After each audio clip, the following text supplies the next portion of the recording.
Welcome to the Expert Network Team podcast, where our goal is to inform and educate our listeners on matters related to finance, legal, insurance, accounting, and other interests that are of personal and business nature.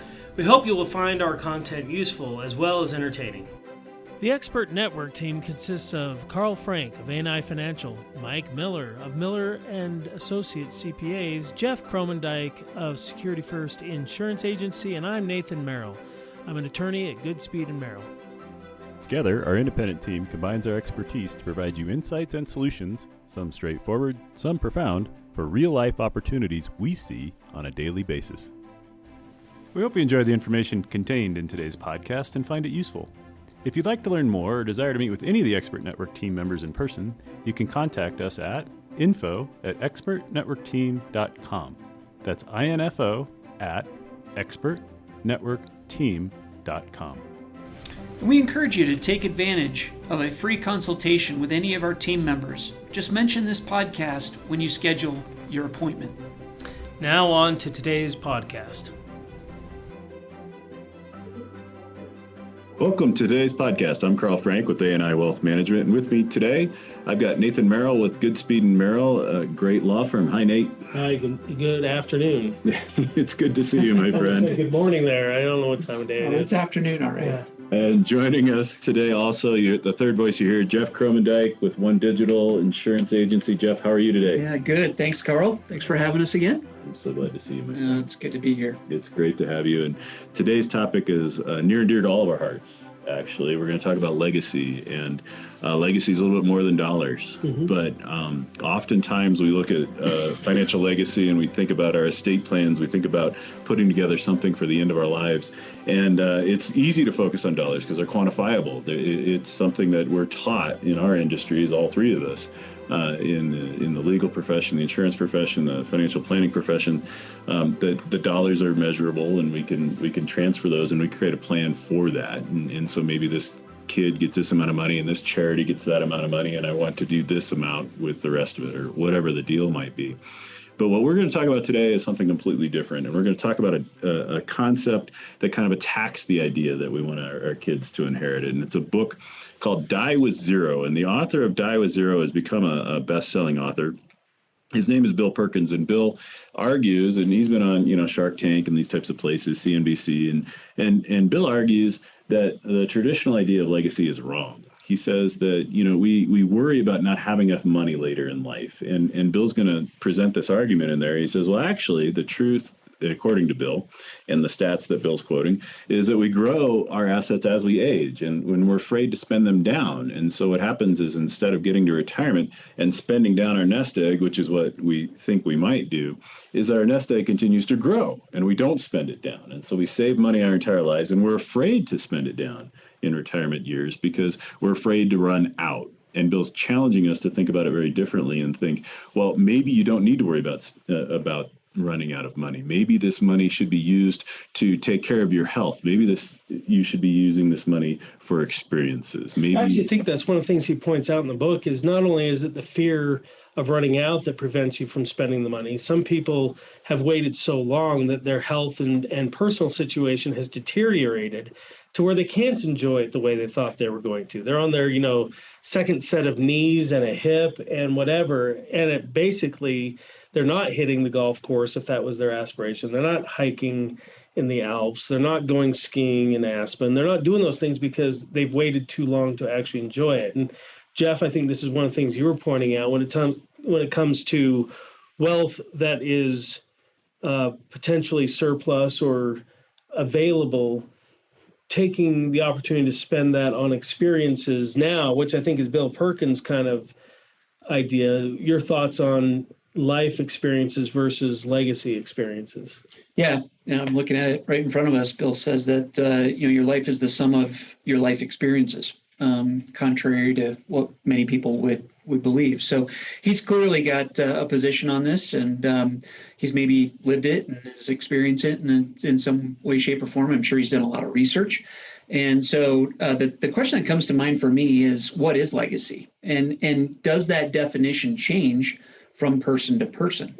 What are you guys' thoughts about that? Well, I think that's and I hopefully this is the part of a future 3 or 4 part series of talking about that exact question because I love history. We all know that. I love to read about prior dispensations, prior generations, and you don't have to go back too far. In fact, Carl and I were talking about this relative to his family, where the asset that was passed on from generation to generation was a family farm or a family business. It was what the family actually depended on for its livelihood from generation to generation. You had 10 kids because you needed 10 kids to work the farm. You needed to make that asset productive. It had to be a family asset, and it was looked at as the accumulated history of the family. You could walk around the farm and say, so and so was actually born right there in the field, whatever. I mean, I'm exaggerating a little. This is true. Yeah.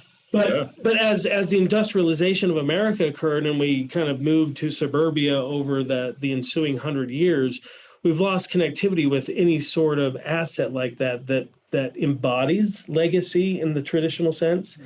And as we were talking before, kind of humorously stated, you don't have people saying now, pointing to a balance sheet saying this is the family 401k, this is what has been passed down for generations. It doesn't embody the same history that an asset might. So legacy somewhat has changed by definition over time.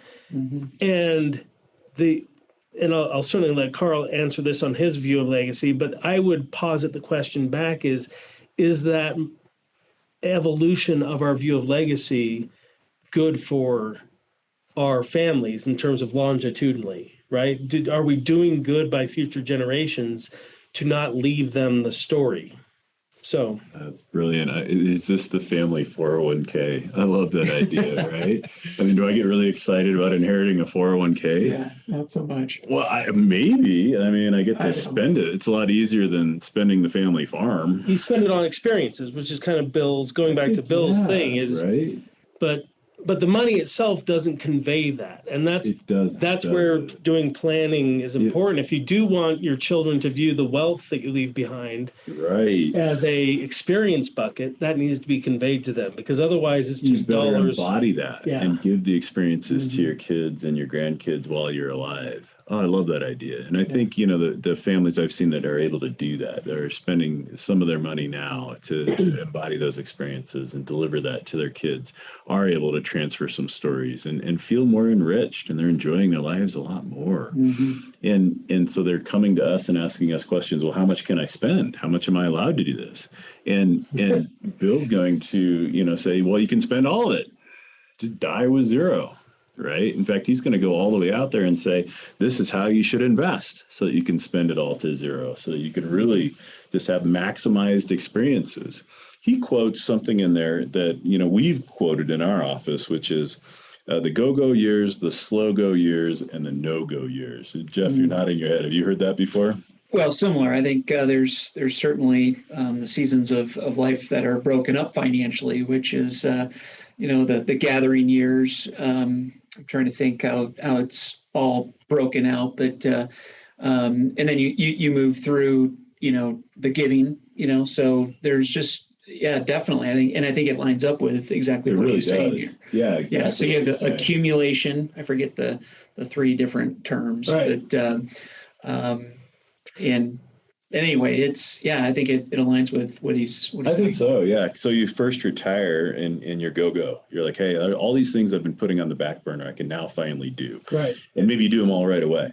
And you're like, well, I did everything that was on my checklist. Now what do I do? And so you kind of enter a slow go period of time where maybe you're not going like you were before. And then there's a period of life where you really can't go, where physically or dementia happens or something in your life happens where you really can't move. My life sometimes feels like the opposite. I feel like right now when I'm in my best health and good financial income, I'm at the no-go stage because I've got so many burdens with the family and the business and everything, right? It's like, oh my gosh, I can't do everything I want to do, right? I know it's the opposite, of course, but sometimes I think it feels that way.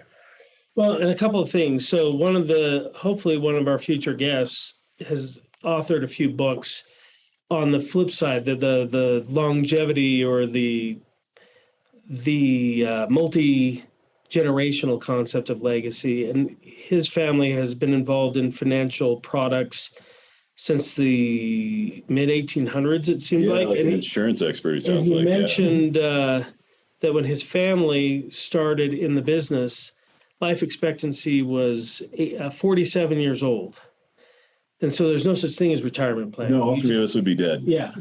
So that's not appealing. and then he points out that in the modern age, it's now believed that if you live to 2030, you'll have a good chance of reaching 110. Well, yeah, 3 decimals. It's amazing. So what I would enter into here as a question is part of the reason why we spend so much time working hard, saving money, and missing those opportunities to do things with family, friends, and whatnot, is we're working so hard to save for retirement, which is this artificially imposed age. And, I don't think many of us are a big fan of retirement as a taking yourself out of service. Right. But if we recognize that our lives are not going to be to 75 or 80 necessarily, but that we may live to 110, does that change our perspective on the duration of time that we have to accumulate the wealth we need to end our lives appropriately? And then refocus some of those concentrated efforts that you're now describing, Carl, that we're working so hard to get it right now, stretch that out a bit and enjoy I love that. this right now a little bit more. But that's a perspective that has to change both on the legacy side and the die with zero side. Is how long are you going to be working, like legitimately, or how long could you work? How long can you be relevant from an income producing standpoint before you're relying on your assets to produce the income? Yeah, it probably depends on your job, right? Or it depends on whether you live in Paris, who is rioting right now because they have to retire 2 years earlier. 2 years earlier. later. But the other thing I think that's important for us to consider in this, that Bill doesn't necessarily address in his book, because he doesn't address the indirect impact of wealth on individuals. So he talks about giving people gifts and if you have a child who has a need when they're young, why don't you give them the money to help meet that need? Help them buy the house, help them buy the car. You can do it. Why not?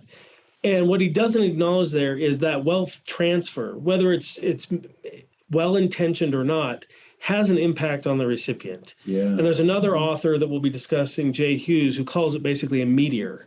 It's like a meteor coming in and just landing in their lives, and it disrupts their flow. Because we can all look back on our lives to those years that we struggled and wished that we had an extra 1 to 10 grand to do certain things. But the struggle to get there is what has made us who we are. Mm-hmm. It's the chrysalis coming out of, it's the butterfly coming out of the chrysalis in a sense. Right. You make it too easy, or you help that, and it's the same thing, chicks coming out of an egg. You don't want to deprive your children of the joy. It will weaken them to the point of destruction. No, that's true. It's so true. I mean, looking back at my life, I'm most proud of the times that I was struggling because I made it through the struggles. Mm-hmm. So we have to be, I think the point I'm making here is we have to be very careful with the concept of gifts and assistance and how we're doing those things that we think are, like I say, 100% well-intentioned, whether it's us or our clients in their lives, is what is the indirect impact of transferring this wealth to this person? Does this create a potential for future dependency or an expectation, or is it depriving them of a growth opportunity that is completely unmeasurable in terms of monetary value? So the worst thing to do would be to create an entitled child.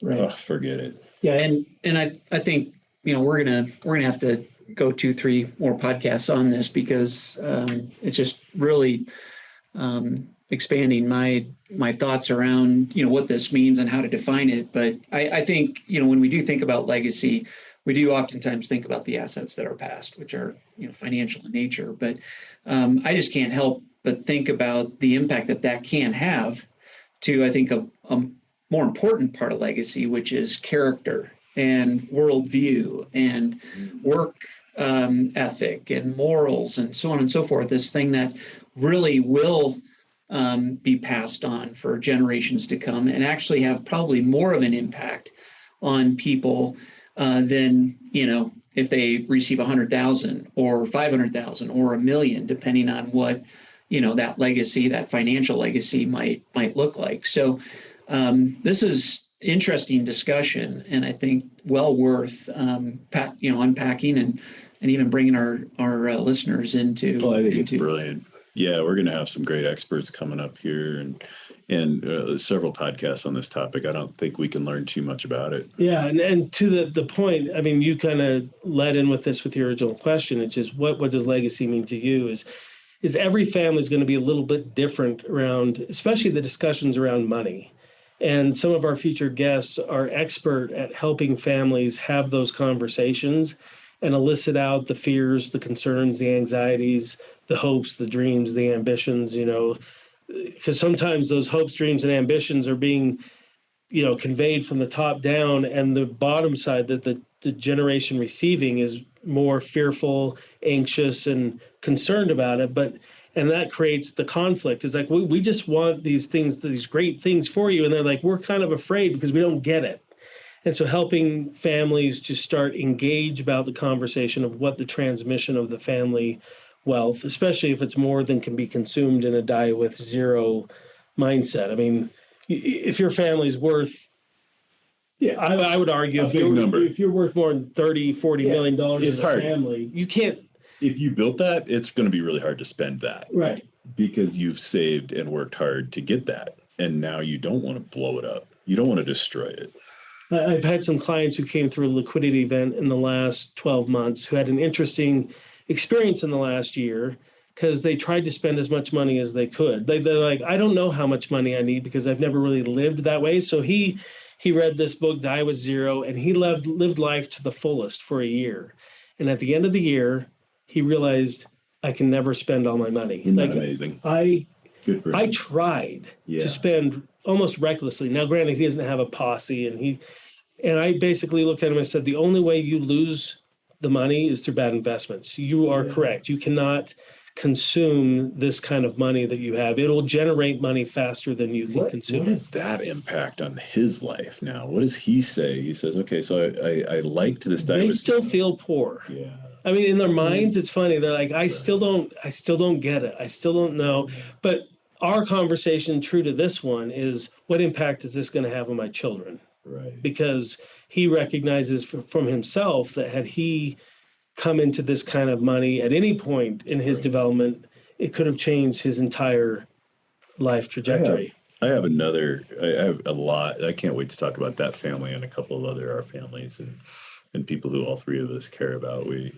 But I have another thought about Bill Perkins' book while we're still on the Die with Zero, because this is a great book to get the conversation started. Mm-hmm. It's an inexpensive book. It's a best-selling book. You can probably get a used copy on one of the websites for under $5 would be maybe even a Kindle version.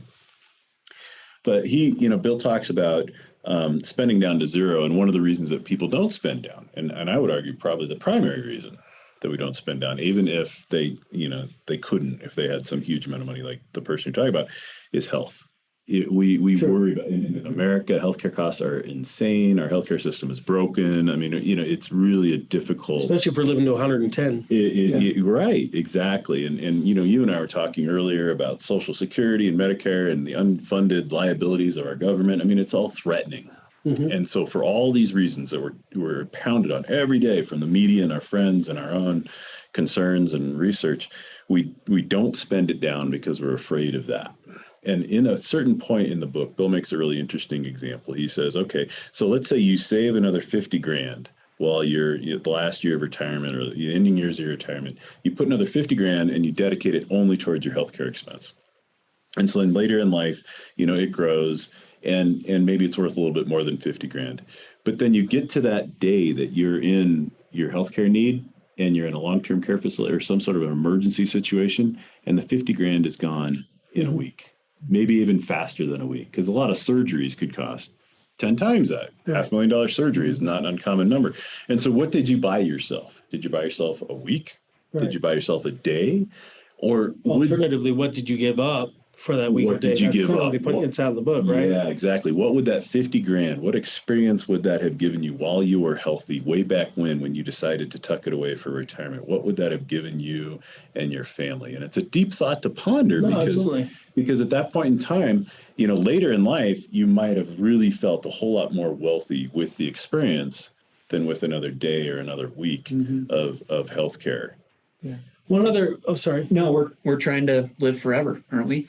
And really wanting to make sure that, we don't run out of money before we die. But the reality is we are going to die. I think that's another part of this conversation is facing that fact. And what does finishing strong look like? Mm. And are we just really trying to prolong this? I mean, there's just so many amazing questions to be asked around this word. That's a biblical thing. Well, that's Timothy, man. And people answering those questions honestly for themselves, like why. I've had this conversation with my mother who, started from scratch with 4 young kids after she was abandoned by my father. She will potentially die effectively net worth wise, close to being a millionaire, like $1 million, wow. Starting in her mid 40s and working her way beyond that, wow. But I asked her why, why have you, you need to enjoy this. You've been through a lot. We've learned and we've grown, we can handle ourselves. What's the purpose in this legacy that you're trying to leave behind? And it's a question and this is the point I want to get to is I think generationally, this is looked at differently as well. Mm-hmm. I think your boomers, your silent generation, which is where my mom comes from, views it very differently than boomers, than we will as Xers. And certainly the millennials and Generation Z, I guess is what it is, are more in tune with this concept. They're spending more of their time on life experiences and worried less about what the future holds because they have this under the psychology, I guess, behind it. I'm using air quotes or like crazy head. No, just kidding. But the psychology behind it is that they have grown up in such an unstable environment that they don't think to the future. They think to now.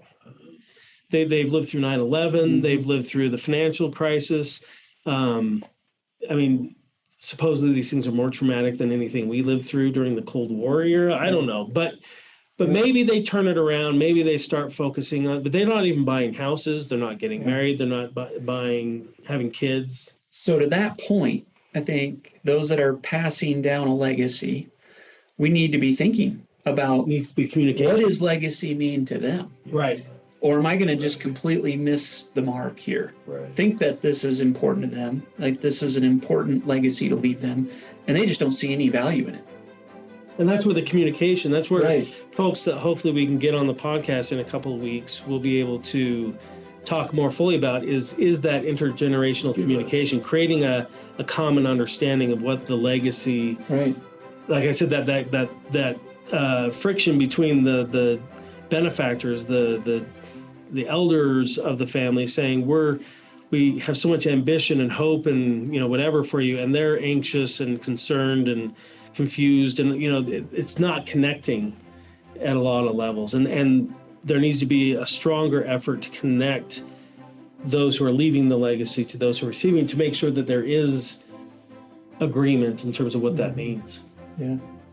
Well, this is great, you guys. I'm totally tuned in and excited about our next session, and hope our listeners are as well. I think we've opened a lot of questions. We haven't really come with many answers today, which was really our hope in setting this topic up. And we just want to encourage all of our listeners to stay tuned, and we'll do some research. You guys do some research, and let's just consider it an open conversation going forward.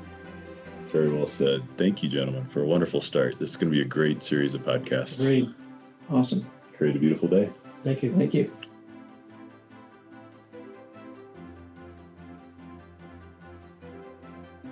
Thank you for joining us today. Hope you enjoyed the information we shared. If you enjoyed this podcast, please feel free to share it with someone else, and join us next time. If you want to meet with a member of the team, please contact us at info@expertnetworkteam.com. That's info@expertnetworkteam.com. If you have special topics you'd like to hear about, please reach out to us and let us know at the same email address. Again, that's info@expertnetworkteam.com. Thank you for joining us, and have a great day. Thank you for listening to this podcast. We want to remind you that listening to this podcast does not establish a client-professional relationship with any of the firms represented, nor does it constitute legal, investment, or accounting advice, and the views are those of the professionals only.